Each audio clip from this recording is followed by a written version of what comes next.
लाल पत्ते, temperature 40 degree और पत्ते की क्वालिटी बहुत सुंदर, हरे भरे पत्ते, हेल्दी लीव्स।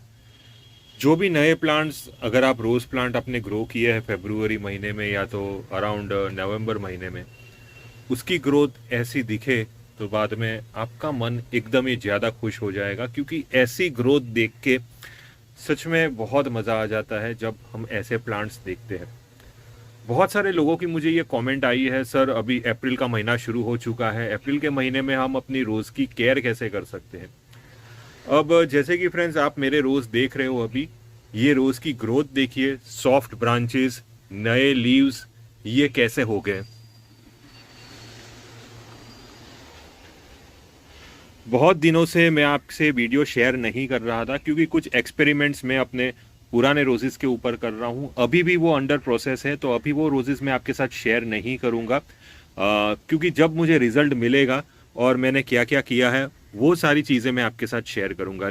जैसे कि अभी गर्मियाँ शुरू हो चुकी है, 40 डिग्री टेम्परेचर अभी टच हो चुका है। तो ये टेम्परेचर के दरमियान हमारे प्लांट को ऑब्वियसली स्ट्रेस लगेगा, ज़्यादा स्ट्रेस लगेगा, जिसकी वजह से हमारे प्लांट के पत्ते झुलस सकते हैं, प्लांट के पत्ते बर्न हो सकते हैं, प्लांट के लीव्स येलो होके गिर सकते हैं। तो सारी प्रॉब्लम्स का सॉल्यूशन हमें ढूंढना है। ऐसा नहीं है, गुलाब तो हम पूरे साल रखने वाले हैं, लेकिन हर एक सीजन की अलग अलग केयर के हिसाब से हमें अपने प्लांट के ऊपर काम करते रहना है। अभी जो भी मैं आपको बताने वाला हूँ, एक नॉर्मल अच्छे प्लांट की ग्रोथ और एक अच्छे कंडीशन वाले रोज की रिलेटेड मैं आपको केयर बता रहा हूँ। अगर आपके प्लांट की हेल्थ ऑलरेडी खराब है तो बाद में ये सारी चीज़ों को फॉलो करने का कोई मतलब नहीं है। आपका बस यही एक इंटेंशन रहना चाहिए कि प्लांट को कैसे बचाया जाए गर्मी में। तो उसके ऊपर पूरी एक अलग वीडियो बन सकती है, लेकिन ये वीडियो में वो चीज़ पे मैं ज़्यादा बात नहीं करूँगा। हमारा मेन टॉपिक रहेगा कि गर्मियों की सीज़न में हम अपने गुलाब को कैसे हेल्दी बनाएं। देखिए, हर एक सीज़न की केयर अगर आप सही ढंग से करोगे तो आपका प्लांट हर एक सीज़न में हेल्दी ग्रोथ ही लेता जाएगा। तो सबसे बड़ा चैलेंज हमारे पास यही होगा कि गर्मियों की सीज़न में इतनी जो तेज़ गर्मी हमारे प्लांट के ऊपर लगती है उसको हम कैसे कंट्रोल कर सकें। गर्मियों की सीज़न में सबसे जो बड़ी दिक्कत आती है वो है सनलाइट। सनलाइट वैसे तो देखा जाता है कि भाई बहुत ज़्यादा ज़रूरी चीज़ है हमारे पौधे के लिए, लेकिन कोई भी चीज़ अगर नेचर एक्सेस करती है तो वो हमारे पौधे के लिए नुकसान ही करती है। एक्सेस सनलाइट, जो भी सनलाइट बहुत ज़्यादा आती है वो सनलाइट हमारे प्लांट के पत्ते को ख़राब करेगी। इसके अंदर से सारा डिहाइड्रेशन कर लेगी, यानी कि पानी सारा निकल जाएगा, जो मॉइस्चर रहता है वो सारा निकल जाएगा, प्लांट डिहाइड्रेट हो जाएगा, जिसकी वजह से वो पीले पत्ते देगा, ड्राई लीव्स करेगा, लीफ बर्न होगा। आपको लगेगा कि भाई ये फर्टिलाइज़र की वजह से ऐसा हो रहा है, नहीं, एक्चुअली प्लांट के पास इतनी ज़्यादा सनलाइट आ रही है, उसके सामने आप जो पानी दे रहे हो वो पानी की क्वांटिटी कम हो रही है। अब आप बोलोगे सर मैं तो 2-3 बार पानी दे देता हूँ लेकिन फिर भी मेरे प्लांट ऐसे है, ओवर वाटरिंग हो जाती है। नहीं, ऐसा नहीं है। सनलाइट इतनी ज़्यादा है कि प्लांट स्ट्रेस में आ जाता है, थोड़ा सेमी डोरमेंट हो जाता है, वो आगे कुछ भी नहीं कर पाता, वो आगे कुछ भी काम नहीं कर पाता। तो कहने का मतलब है कि सनलाइट को कंट्रोल करना ज़रूरी है। सनलाइट को कैसे कंट्रोल करें, जैसे कि देख रहे हैं फ्रेंड्स, ये है शेड नेट। मैंने शेड नेट हमारे गार्डन के ऊपर रखा है। अब आप वाइट शेड नेट रख सकते हो या तो ग्रीन शेड नेट रख सकते हो, ये आपके ऊपर है। लेकिन कितनी शेड नेट, कितना परसेंटेज वाला शेड नेट हमें लेना चाहिए, ये चीज़ बहुत ज़्यादा ज़रूरी है। देखिए, मैंने अभी जैसे कि कहा कि सनलाइट हमारे पौधे के लिए बहुत ज़्यादा ज़रूरी है, लेकिन सनलाइट के साथ साथ हमें ये भी समझना है कि सनलाइट की लाइट भी हमारे पौधे के लिए ज़रूरी है। तो हमें हमें ऐसा तो नहीं करना है कि इतना ज़्यादा शेड नेट लगा दिया कि हमारे प्लांट के ऊपर सनलाइट आए ही नहीं। अभी जैसे कि आप मेरे प्लांट देख रहे हो, मेरे प्लांट के ऊपर सनलाइट आ रही है। अब ये जो धूप है वो सुबह की धूप है, लेकिन दोपहर की धूप मेरे पौधे के ऊपर नहीं आएगी। तो मैंने जो मेरा शेड नेट का जो पोजीशन है, यानी कि जो शेड नेट मैंने जिस हिसाब से लगाया है वो ऐसे लगाया है कि जहाँ पे मेरे यहाँ सुबह की धूप आएगी वो सीधे मेरे पौधे को लगेगी। लेकिन जो दोपहर की धूप आएगी, जैसे जो सूरज ऊपर जैसे चढ़ता जाएगा वैसे वैसे ये शेड नेट नीचे आ जाएगा, जिसकी वजह से मेरे प्लांट को डायरेक्ट दोपहर की धूप नहीं लगेगी। तो हमारा मेन इंटेंशन शेड नेट लगाने से यही रहेगा कि हमें अपने पौधे को आफ्टरनून सन नहीं देना है, यानी कि 11 बजे से लेके शाम को 4 बजे तक की धूप हमारे पौधे के ऊपर नहीं लगनी चाहिए, यानी कि डायरेक्ट सनलाइट नहीं लगनी चाहिए। फिल्टर की हुई सनलाइट हमारे पौधे के लीव्स को बहुत अच्छा बनाएगी। अब यहाँ पे परसेंटेज की, जैसे कि मैं बात कर रहा था कि कितने परसेंट का शेड नेट लगाना है। देखिए, अगर आपको लगता है कि आपके यहाँ सनलाइट बहुत ज़्यादा तेज़ आ रही है, अगर आप सनलाइट में खड़े भी रहोगे आपको अपनी स्किन बर्न होते हुए दिखेगी, तो आप समझ जाइए आपके यहाँ बहुत ज़्यादा सनलाइट आ रही है। तो ऐसे में आपको 50% जितनी जो शेड नेट यूज़ करना है। जी हाँ, 50%, मैं 75% नहीं बोल रहा। देखिए, 50% जितनी शेड नेट आप यूज़ करोगे, आपके प्लांट के लीव्स को इनफ सनलाइट मिलेगी। अगर सनलाइट की क्वांटिटी कम रहेगी तो प्लांट अपनी ब्रांचेस को पतला बनाना शुरू कर लेगा। मैं ये टॉपिक को आगे और भी आपको डिस्क्राइब करूंगा कि कैसे ब्रांचेस मैं मोटी कर रहा हूं, तो ये वीडियो में बने रहिए। तो जितनी ज़्यादा सनलाइट आपके प्लांट को मिलेगी वो भी अच्छी नहीं है, लेकिन फिल्टर की हुई सनलाइट, वो भी 50% शेड वाली सनलाइट आपके प्लांट को हेल्दी बनाएगा। उसको जितनी सनलाइट की रिक्वायरमेंट होगी उतनी सनलाइट उसको मिल जाएगी। कई जगहों पर ऐसा भी होता है कि सनलाइट ऐसी भी तेज नहीं होती, इतनी भी ज्यादा तेज नहीं होती कि आपके स्किन को बर्न करे। आपको पसीना छूटेगा लेकिन आपकी स्किन बर्न हो ऐसा आपको फील नहीं होगा। तो वहां पे आप 35% जितनी शेड नेट लगा सकते हो। ये जो देख रहे हो फ्रेंड्स, ये मेरी 35% जितनी शेड नेट है। मेरे यहाँ जो सनलाइट आती है वो इतनी ज्यादा सनलाइट भी नहीं होती कि स्किन बर्न हो जाए, हमें सनलाइट की जो एकदम जो धार है वो ऐसी लगे, तो ऐसा हमारी स्किन बर्न हो, ऐसी सनलाइट मेरे यहाँ नहीं आती। मेरे यहाँ ऐसी सनलाइट आती है तो बहुत ज़्यादा पसीना निकलता है। तो मतलब समझ जाइए कि ऐसी सनलाइट हो तो वहाँ पे सनलाइट की जो इंटेंसिटी है वो उतनी ज़्यादा नहीं है लेकिन ज़्यादा नहीं है। तो ऐसे में आपको 35% जितनी सनलाइट देनी है, 35% जितना शेड नेट लेना है। 35% जितना शेड नेट आपके प्लांट के लीव्स को हेल्दी बनाएगा। अभी जैसे कि देख रहे हो 35% जितनी शेड नेट में मैंने ये प्लांट को सारे लगाए हैं, सारे प्लांट हेल्दी हो रहे। एक भी प्लांट में पीले पत्ते, येलो लीव्स, लीफ बर्न, ऐसा कुछ भी मेरे यहाँ इश्यू नहीं हो रहा है। तो इसीलिए शेड नेट का सिलेक्शन भी सही ढंग से कीजिए ताकि आपके प्लांट के लीव्स बर्न ना हो। अब दूसरी इंपॉर्टेंट चीज है वो है प्लांट की वाटरिंग। देखिए, जितनी ज्यादा सनलाइट प्लांट के ऊपर आएगी, प्लांट को पानी की रिक्वायरमेंट उतनी ही ज्यादा रहेगी। तो पानी आप अच्छे से दीजिए। अगर आप शेड नेट रख रहे हो तो इवोपरेशन कम होगा। शेड नेट नहीं है तो बाद में प्लांट बहुत ज्यादा पानी मांगेगा, तो हमें पानी उतना देना पड़ेगा। भले ही आपका प्लांट कोकोपीट में भी क्यों ना हो, आपके प्लांट को वाटरिंग करनी ही पड़ेगी, दिन में 2 बार या तो 3 बार। दूसरा एक ऑप्शन है वो है ऐसे करके आप अपने प्लांट के ऊपर ये एक शेड नेट का टुकड़ा आप मल्चिंग के हिसाब से रख सकते हो, जिसकी वजह से प्लांट के अपर सरफेस का जो लेवल है वो मॉइस्ट रहेगा, ठंडा रहेगा, जिसकी वजह से अपर साइड रूट्स डेवलप होंगे। अपर साइड रूट्स डेवलप होंगे तो बाद में आपके जो प्लांट है वो ज़्यादा से ज़्यादा लीव्स निकालेंगे और उसकी ग्रोथ अच्छी होगी, कोई इश्यू नहीं होगा। सबसे इम्पॉर्टेंट जो चीज़ पे बात करनी होगी वो है फर्टिलाइज़र। बहुत सारे लोगों को फर्टिलाइज़र देने की इतनी अर्जेंसी होती है कि मतलब फर्टिलाइज़र देना उनका एक मोटिव हो जाता है, लेकिन ऐसा मेंटालिटी को आप चेंज करिए। फर्टिलाइज़र प्लांट के लिए उतना ज़्यादा ज़रूरी नहीं है जितना ज़्यादा ये 3 चीज़ों पे अगर आप काम करोगे, सनलाइट, एयर एंड वाटर, ये सिर्फ 3 चीज़ों पे काम करोगे, आपका प्लांट अपने आप ही सही ढंग से ग्रो होना शुरू हो जाएगा। तो वही चीज़ मैंने की है। सबसे पहले तो सनलाइट का मैंने आपको पूरा बता दिया। पानी जैसे कि आरओ वाटर में यूज़ करता हूँ। अगर आप आरओ वाटर यूज़ नहीं करते तो नॉर्मल वाटर यूज़ करिए, लेकिन एक टीडीएस का फुल्ली ध्यान दीजिए। देखिए, टीडीएस एक ऐसी चीज़ है, जितनी ज़्यादा होगी प्लांट के पत्ते उतने ही ज़्यादा कड़क होते जाएंगे, प्लांट के पत्ते की लाइफ भी बहुत जल्दी ख़त्म होगी। तो सॉफ्ट वाटर रहेगा, जो आरओ का पानी है अराउंड 100 टीडीएस का पानी होगा, उससे प्लांट के पत्ते सॉफ्ट रहेंगे, प्लांट के पत्तों की लाइफ बढ़ेगी। जितना ज़्यादा टीडीएस उतने प्लांट के पत्तों की लाइफ कम, जितना कम टीडीएस उतने प्लांट के पत्तों की लाइफ ज़्यादा। तो अभी ये समर सीजन में हमें प्लांट के पत्तों की लाइफ को बढ़ाना है, तो हमें सॉफ्ट वाटर देना है ताकि प्लांट के पत्तों की लाइफ अच्छी बनी रहे। ये हो गया पानी पे काम। दूसरा है हमारे प्लांट के बीच में एक एयर मूवमेंट बना के रखना। देखिए, बहुत सारे लोग करते क्या है कि प्लांट को इतना ज़्यादा नज़दीक ले लेते हैं कि सनलाइट जो है प्लांट के बॉटम तक नहीं पहुँचती। देखिए, सनलाइट जो भी अगर आप फिल्टर शेड, अगर शेड नेट के थ्रू भी सनलाइट आती है, वो सनलाइट सीधे आपके प्लांट के नीचे तक पहुंचनी चाहिए। ये चीज आप ध्यान रखिए। बहुत सारे लोग करते क्या है कि बड़े बड़े प्लांट हो जाते, इतने नजदीक ले लेते हैं कि प्लांट जो सनलाइट है वो नीचे तक नहीं पहुंचती। तो उसका एक बहुत बड़ी जो माइनस पॉइंट ये होगी कि यहाँ पे अगर सनलाइट नहीं पहुंचेगी, कि यहाँ पे जो ग्रोथ निकलेगी वो छोटी होके रह जाएगी, यानी कि एक लेवल तक रुक जाएगी, बाद में ऊपर वो लंबी नहीं होगी। उसको हमें हेल्दी बनाना है, बड़ा बनाना है, तो हमें नीचे तक सनलाइट पहुंचानी चाहिए। तो वो हिसाब से प्लांट का अरेंजमेंट करिए कि जहां पे सनलाइट नीचे तक पहुंचे।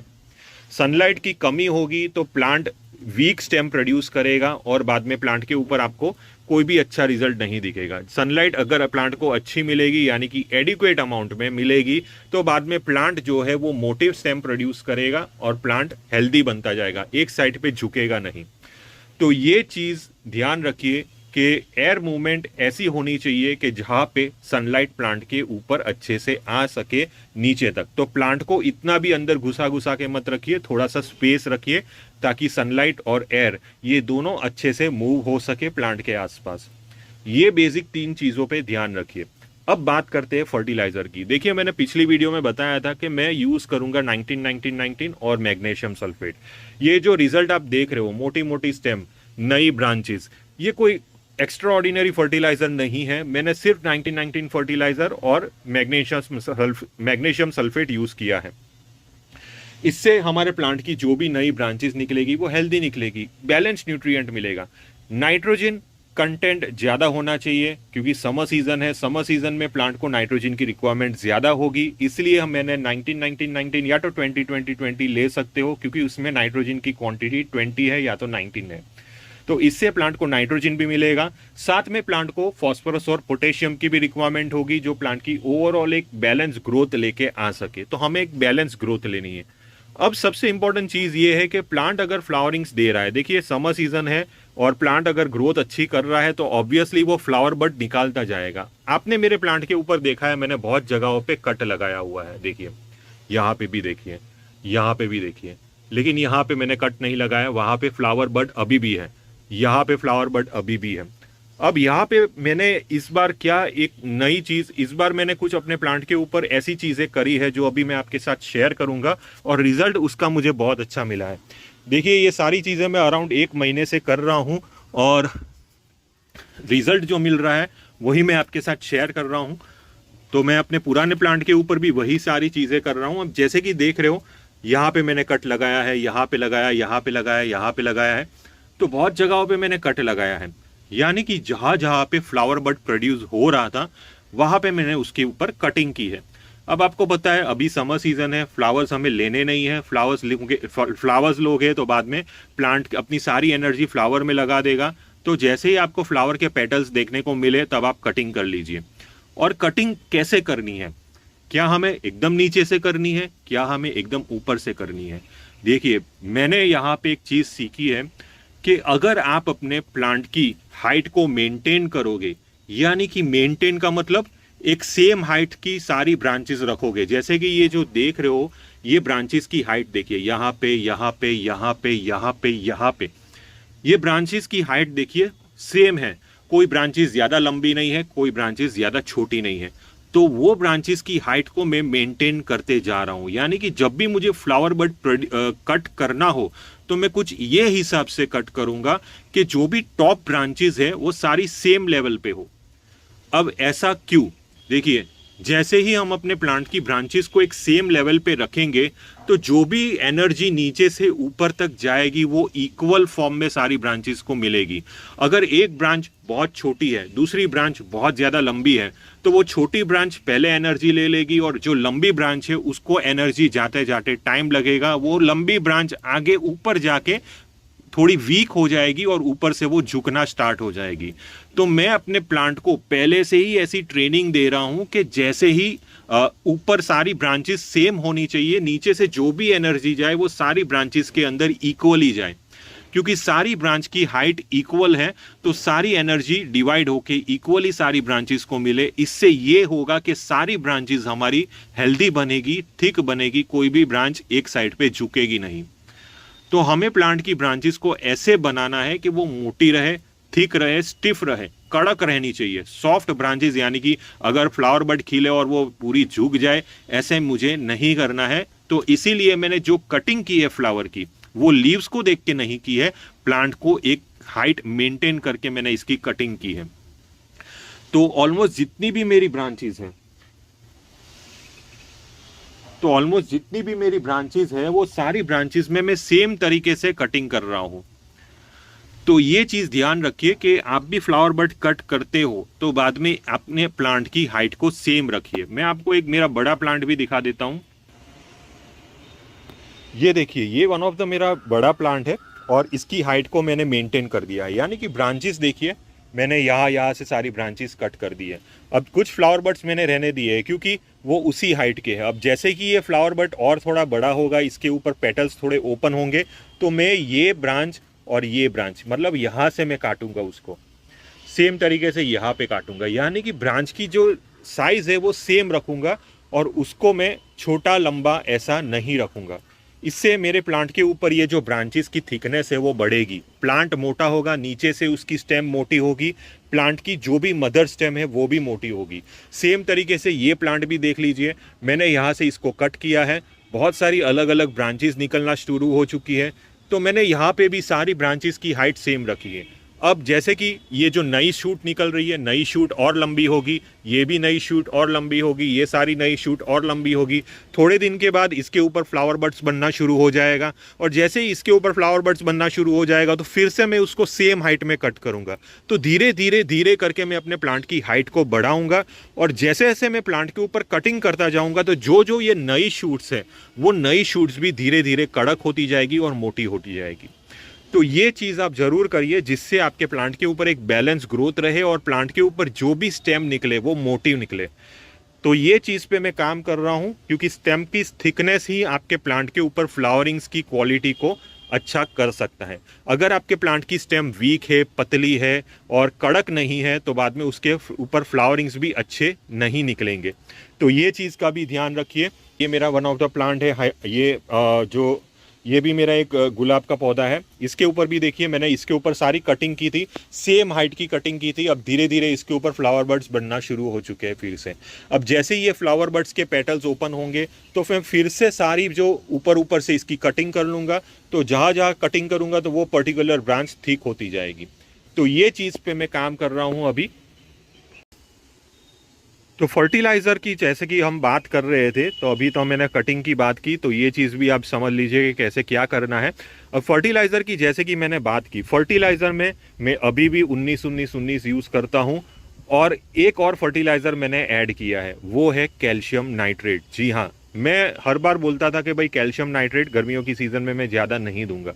जी हाँ, मैं अभी भी बोलूँगा कि कैल्शियम नाइट्रेट मैं अपने पौधों में ज़्यादा नहीं दूंगा। लेकिन मैंने अभी कैल्शियम नाइट्रेट मैंने अपने फर्टिलाइज़र में क्यों इंक्लूड किया? मैंने अभी जैसे कि आपके साथ डिस्कस किया कि मैं अपने प्लांट के ऊपर फ्लावर्स की कटिंग कर रहा हूँ। फ्लावर्स की जैसे ही कटिंग करते हैं तो बाद में प्लांट नई शूट्स निकालेगा। वो नई शूट्स को कड़क और हेल्दी करने के लिए प्लांट को ज़रूरत होगी कैल्शियम की।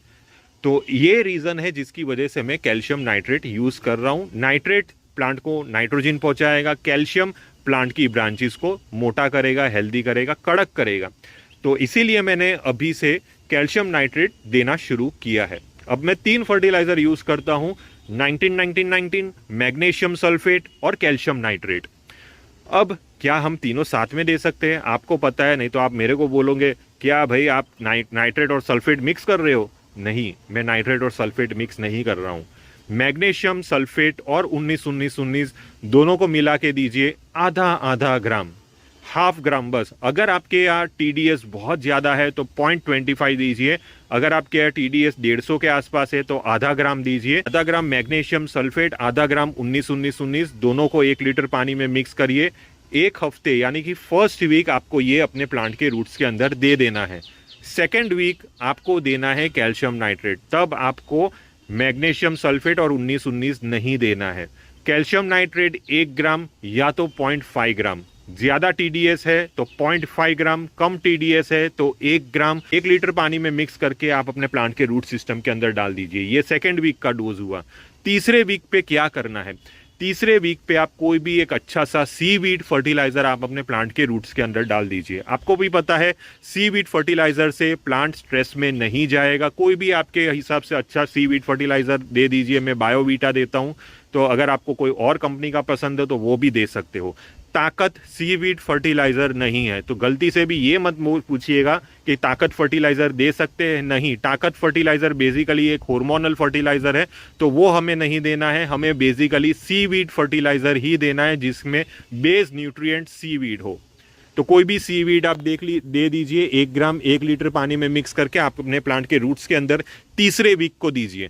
चौथे वीक को कुछ नहीं देना है। चौथे वीक को पानी दीजिए, अच्छे से वाटरिंग करिए अपने प्लांट पे, ताकि प्लांट के अंदर जितनी भी जो भी फर्टिलाइजर वगैरह दिए हैं वो सारे नॉर्मल हो जाए। और पानी देने से आपके प्लांट की जो पीएच है, प्लांट के जो सॉइल की पीएच है वो थोड़ी सी एसिडिक होगी।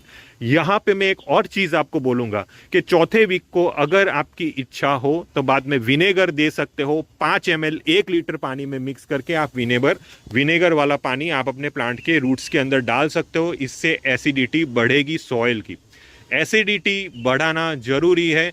एसिडिटी अराउंड 6.5 to 5.5 के आसपास रहनी ही चाहिए गर्मियों की सीजन में, तभी जाके आपका प्लांट न्यूट्रिशंस और पानी इनटेक अच्छे से कर पाएगा। अगर प्लांट की पीएच 8.5 9 जितनी है तो बाद में आपके प्लांट के ऊपर लीफ बर्न, येलो लीव्स ये अक्सर ही आपको देखने को मिलेंगे। तो पीएच को मेंटेन करिए। गर्मियों की सीजन में होता क्या है कि प्लांट की एक नेचुरल प्रोसेस होता है जिसमें प्लांट अपने आप पे ही वो पीएच अल्कलाइन ले लेगा, यानी कि 8.5 के 9 के आसपास चला जाएगा। तो इसीलिए हमें विनेगर डाल के आपको इसकी पीएच को एसिडिक करवाना है। वगैरह आप करते रहिए। शावरिंग बहुत ज़्यादा जरूरी है, दिन में 2 बार 3 बार शावरिंग करिए। प्लांट आपका डिहाइड्रेट नहीं होगा। यही हमारा एक मोटिव है कि डिहाइड्रेशन को रोकना है। प्लांट अगर डिहाइड्रेट होगा तो बाद में आपके प्लांट को नुकसान हो सकता है। तो ये कुछ ऐसी इंपॉर्टेंट चीज़ है जो अभी ये वीडियो में मैंने आपके साथ डिस्कस की है। और अगर ये चीज़ें आप फॉलो करोगे अप्रैल महीने, मई महीने, जून महीने में, तो आपके प्लांट अच्छे खासे ग्रो होंगे। फर्टिलाइज़र ओवर नहीं करना है। जितना ज़्यादा फर्टिलाइज़र दोगे आपके प्लांट उतने ही डैमेज होंगे। मैंने आपको वीकली बेसिस पे अलग अलग फर्टिलाइज़र बताया है और थोड़ी थोड़ी क्वांटिटी में बताया है। मेन चीज़ है प्लांट के पत्ते को निकालना, प्लांट के पत्ते को हेल्दी रखना। बस वही चीज़ पे फोकस रखिए। तो बस हमारे जो केयर है वो यही बेसिक केयर है।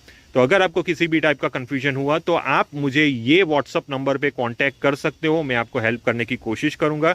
टिल देन के लिए थैंक यू फ्रेंड्स और हैप्पी गार्डनिंग। और जो भी लोग सूरत से हैं और चाहते हैं कि मैं उनका गार्डन पर्सनली विजिट करूं, रोज़ गार्डन की ही बात मैं कर रहा हूं और कोई भी प्लांट से रिलेटेड नहीं। तो अगर आप भी रोज़ ग्रो कर रहे हो और आप चाहते हो कि आपको गाइड करूं, तो बाद में आप मुझे ये नंबर पे व्हाट्सअप कर सकते हो। टिल देन के लिए थैंक यू फ्रेंड्स और हैप्पी गार्डनिंग।